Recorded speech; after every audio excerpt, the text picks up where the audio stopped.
So, how do we eat healthy when not everyone in our house eats the same thing, including our kids or significant others, without having to cook multiple meals? I'm going to share with you guys exactly what I do and then a bonus tip that I think is even more important than what I actually do. So, I get asked this question all the time when we're coaching clients or just talking to friends. They literally say to me, okay, but how do you eat healthy if like your husband doesn't eat the same way or your significant other or your kids don't eat the same things? I don't want to cook multiple meals, so I end up just not eating what I want to eat, so I don't have to do that. And I always give the same answer because this is kind of the process that I've done for a few years. And the first thing that I do, and I'll give you guys an example from the other night, I literally did this and thought about this after that I should record a video, is I always cook the same like base of a dish, the same protein.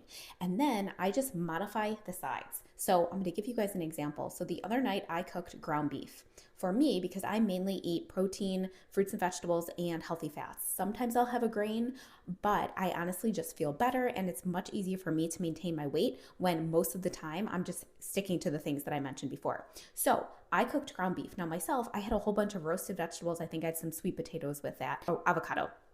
My husband, I had ground beef, and he had some taco shells, some cheese, I think, and then he had a side of rice, and he may have had a little bit of the broccoli. But same thing, I cooked the basics was the ground beef, and then he uses the microwave rice. So I didn't have to do any additional cooking with that. And my daughter, she had tacos. She had the taco shell, she had the ground beef, and then she had some fruit on the side because that's what she eats. So literally every single time I go to cook, I cook the same protein and then we modify it for everyone's preferences and likes and needs. So I'm not making a million dinners. I may just be making a couple of side dishes. I always do a huge pan of roasted vegetables. And then, like I said, I'll do like a pasta or a rice for them and whatever else they like. It'll be something really quick that they can grab out of the pantry or the fridge. Now, I do have an 8-year-old daughter. She doesn't eat everything that we eat. So if we're having something like salmon, and I literally know she doesn't like salmon, she's not going to eat salmon. I do have a few really quick make it work meals that I will give her when I'm cooking those things for us. But they're nothing complicated. And the bonus tip that I want to give you guys is the key to all of this is not making the fact that other people in your house eat different than you or that your kids don't like the healthy food that you're eating a problem.